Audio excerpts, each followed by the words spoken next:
Hello, welcome to the latest episode of Goals Eye View. Breaking news, Torquay United Football Club have lost another game. I'm joined by Dom.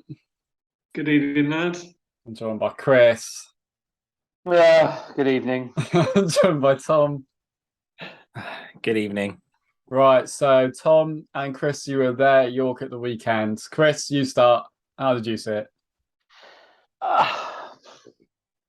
You kind of run out of things to say, don't you? I mean, look, we should have been outside. They should have been outside. That's not a good start to this. Chris.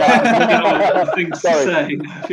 No, I'll try and be on point. No, I mean, they should have been outside. I mean, they should have been 2-0 up in the first 10 minutes. They missed a free header from about 4 yards and a free header from a corner in the first 10 minutes. And we just kind of struggled to get going. But then, of course, we had the disruption of another injury quite early with Martin going off. I mean, we kind of grew into the first half without particularly looking like scoring until, Smith got, again, if you've seen the highlights, but Smith got a score. So, 10 yards out. It was going across him. Moxie had waited really nicely to play the ball across, played it across.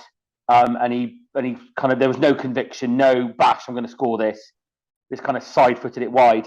And then we should have been down at half time. And start the second half, we actually came out pretty positively. We were on the front foot. We had a bit more bite. Obviously, we'd lost another player injured at half time. But we had a bit more bite to us. And then kind of there was a 5-minute spell and kind of around kind of 65, 70 minutes, it kind of decided the game, really. I mean, a really saucy bit of football in midfield to kind of play through them. And Jarvis in on goal, 14 yards out, got a score, wasn't he? A bit unlucky to hit the keeper in the face. But if it was past him, it wouldn't have hit him in the face, would it? And then, again, as Gary said after the game, 2 mistakes. Donnellan, I thought, was okay overall. He held the right side quite well, but he's got to be firmer in the tackle, lost the tackle. But even when the bloke was kind of in down the left side, it wasn't a hard shot. It wasn't, a bullet, and it's just gone through Halstead's hands. And again, 2 mistakes that you can't afford. And then he just seemed to run away from everybody, Chris. I mean, he didn't look that fast, but nobody was. And Omar got stuck whether to go or stay in and didn't close him down. And then, But the shot wasn't hard. It wasn't like, kind of burst to his fingers because it was such a hard shot. It was okay. He hit it quite well. It kind of spun up into the roof of the net, which kind of said to you that probably was the key. It was got to be. I mean, it went through his hands. And after that, you kind of didn't have the feel we were going to get back into it.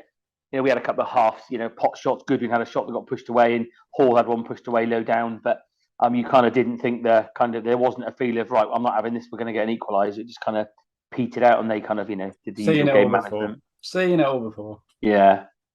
Tom can tell you that was completely not how it happened now. Tell us about the new loan signings, Tom, because I'd like to hear about it. Yeah, Gary introduced 2 loan signings now before kick-off. I thought they both had decent games. I'm trying to think the lad who started. I'm always getting the names wrong. Was it Coley?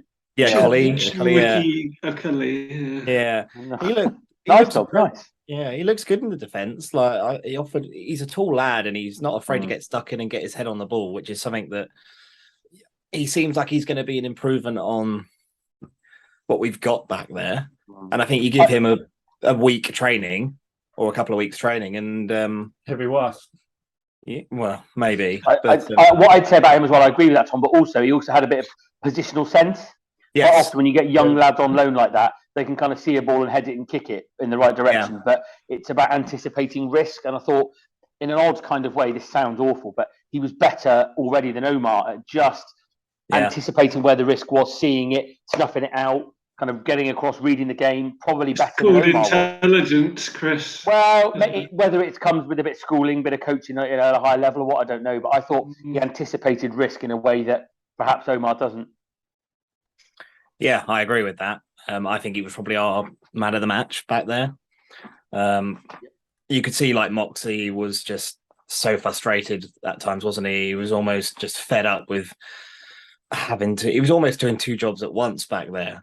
But with this new guy, I'm quite excited by what he might have to bring. Now, he could be rubbish going forward, but with the dross we've had this season. So they're not cup tied, because Goodwin won't be cup tied this season. I was saying that to my mates, the Hampton mates here. I was like, if they're cup tied, then it's going to be difficult. We've only got Oakley for a month, haven't we? So I don't know how much difference he can make, because we're assuming Marshall will be back after that. So it may be just a brief fling. But any other loan signing? De Silva came on quite early.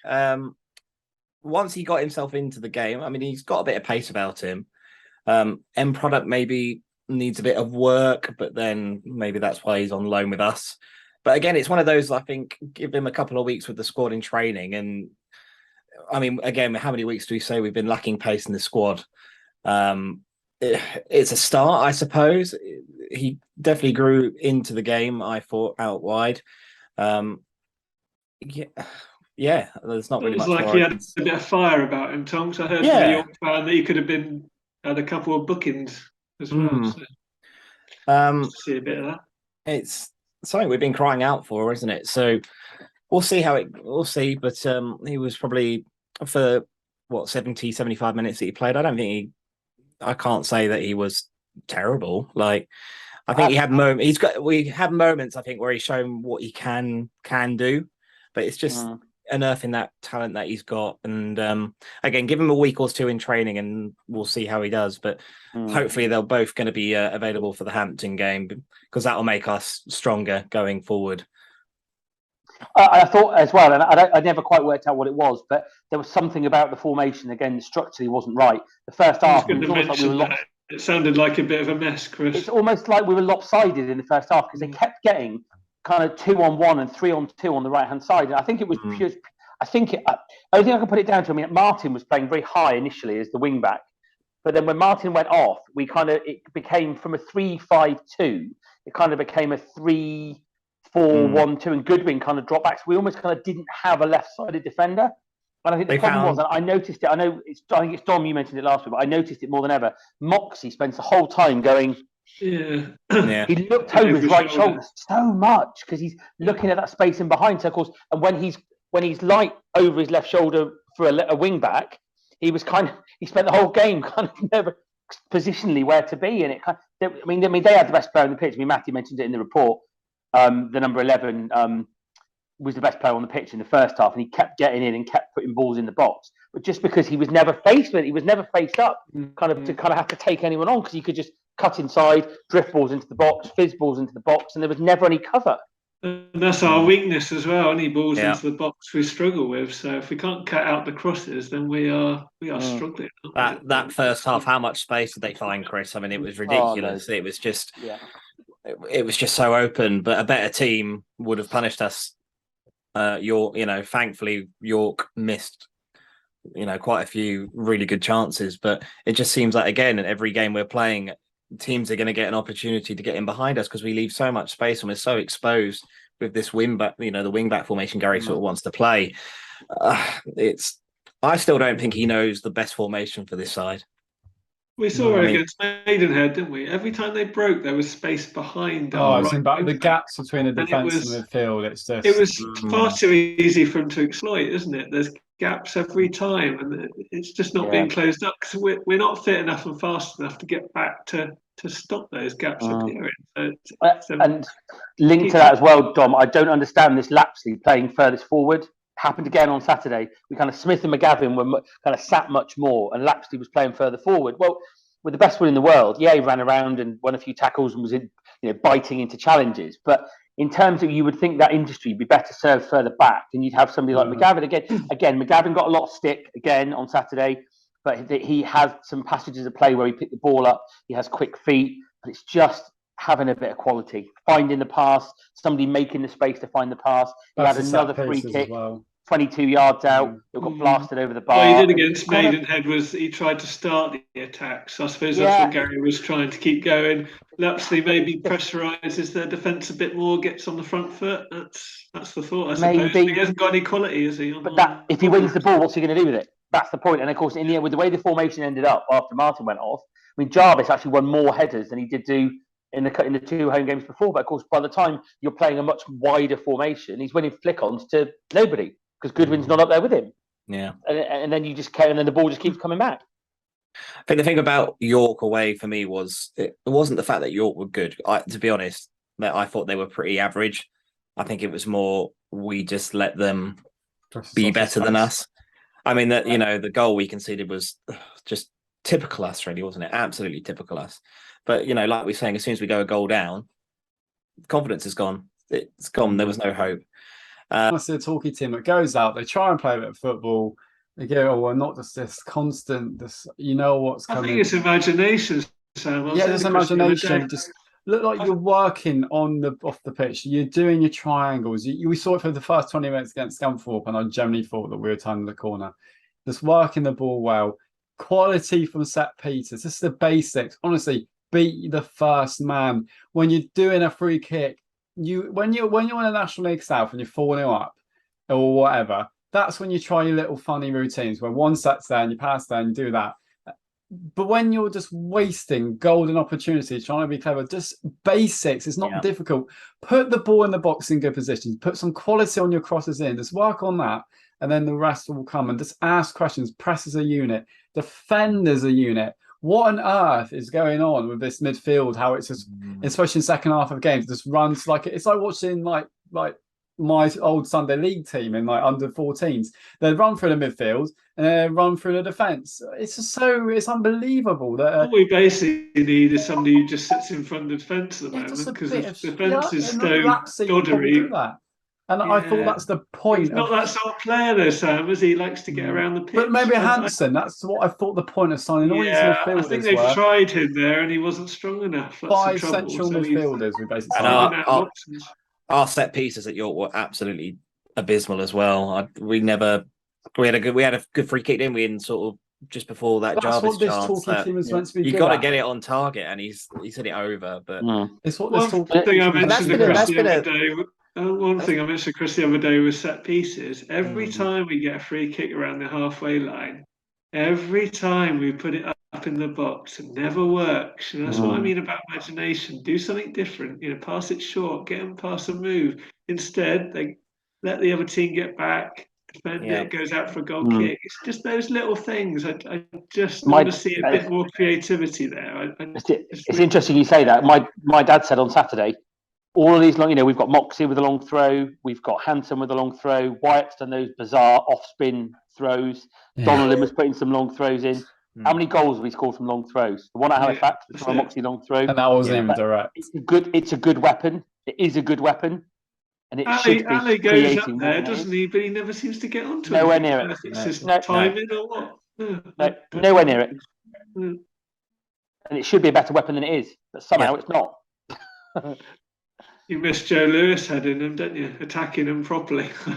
Miss him at both ends of the field. I'll say it quietly, but Cole Cameron as well. He was really good threat going up. All of them were. All the defenders, that team. It's the timing of runs. You don't have to be that huge as a centre back when you get up there. If your timing of runs is good. Bloody timing, right? It's basic. Going back to Steve Woods years ago, Chris, he used to time a run back post, didn't he? Saw him on Saturday. He was there. Saw him on Saturday. He said, yeah. People that quality, couldn't they? Maybe cry as well. Yeah. Word on that stadium, it's a nice ground, but I thought it was pretty soulless. It's in the it's behind a load of retail outlets, not just out the city centre. Nightmare to get to. I mean, we were quite lucky. Me and my mates, we managed to Uber it up there, and especially on the race weekend as well. It was just packed and busy, and just but from a commercial point for them, it's good because they've got a ground that's going to get easily Football League standard. I don't know if they'll generate more money. I don't know if the crowds are up compared to what they used to get at Booth and Crescent. But they're getting 4,500 this season, aren't they? I mean, that's the boost from coming up the divisions, isn't it? I don't know if that's that whole. But that's sort of what Osborne. That's what Osborne wants for us, doesn't it? Really, let's be honest. He wants a nice new ground. Commercially viable for the club, which I get as a businessman, but it's not happening. But what's interesting, you mentioned that, Tom. Dad and I were talking about, and actually, from a business perspective, what do York get out of that? Because it's not 4G, it's not 7-day week business, which Clark talks about whenever he's talking about new stadiums. You can't tell me the money that you would earn from that 7-day business is enough to stop a club like ours losing 2,000 a day. Happy to be pointed out wrong. But if someone can set me, the finances. I know this is not even worth talking about, but you can't tell me that if Torquay had a better stadium, like that, we wouldn't be sat 4 or 5 million in debt. I think the point that he's making is if you look at business, he's looking at it from a business perspective, isn't he? If you look at a business, how many businesses earn revenue once a fortnight? And the answer is not No, many. that's true. So I think the No, point no, is I if you can agree. bring money in Having repeatedly, the different uses for it is definitely a thing, isn't Yeah. it? Yeah. But it's interesting about the stadium, Tom, as well. I've got a mate who says all these new stadiums are the same, and the word he always uses is soulless, and it is just a bit. There was no atmosphere to it. Matty mentioned it in the article, didn't he? He said it was a nice experience. You didn't leave the stadium going, it was new and it was different and it was somewhere you hadn't been before and whatever. But you didn't leave the stadium thinking, "Cool, bloody hell, that's a good stadium. Cool, I'll go back there again." It was all just a bit. It was okay, nice new stadium. I've never seen grounds. These old grounds take very long time to create that atmosphere and character, don't they? It didn't just happen 100 years ago when they first started. I've never seen a ground that had the main home end backing onto Cineworld before either. Extraordinary experience. I do wonder if the fact that we were playing at a new stadium maybe inflated our away support a little bit, because to have 251 there, amazing, for all that way incredible. for a team bottom of the table playing absolute crap football, rail strike games. It's just looking at you, Chris. Mad, aren't we, Chris? Yeah, well, I guess the thing with York, certainly I'll speak for myself, is it's one I wanted to do for the stadium, so I planned it and I was going. The fact we could have been top of the league and I'd still be gone, because of course you book it, and of course it all got a bit complicated with everything that followed with industrial actions and whatever else. But yeah, seemed a good idea at the time when the fixtures came out. Yeah, that'll be a good weekend. Yeah. Sure, it'll be better than we were last year. Always book a place that's nice, because you never betting on Torquay actually winning, are you? And we had a really nice weekend. Really between 3 and 5 as usual, but